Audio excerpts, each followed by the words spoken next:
அரசியல் கேள்வி கேட்க வேண்டாம் ஆல்ரெடி சொல்லியிருக்கேன். கூலி படப்பிடிப்பிற்காக சென்னையில் இருந்து தாய்லாந்து புறப்பட்டு சென்ற நடிகர் ரஜினி தமிழக அரசியல் தொடர்பான கேள்வி எழுப்பிய செய்தியாளர்களிடம் தம்மிடம் அரசியல் கேள்விகளை கேட்க வேண்டாம் என்று தெரிவித்தார். அரசியல் கேள்வி கேட்க வேண்டாம் ஆல்ரெடி சொல்லியிருக்கேன். Okay, thank you. கூலி திரைப்படத்தின் 70% பணிகள் முடிவடைந்து விட்டதாகவும் அடுத்த கட்ட படப்பிடிப்பு ஜனவரி 13ஆம் தேதியிலிருந்து 25ஆம் தேதி வரை நடைபெறவுள்ளதாகவும் அவர் தெரிவித்தார்.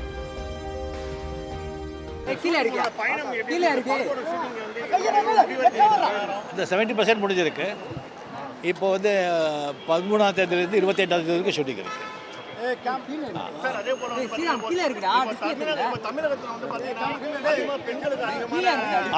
அரசியல் கேள்வி கேட்க வேண்டாம் ஆல்ரெடி சொல்லியிருக்கேன். Okay, thank you.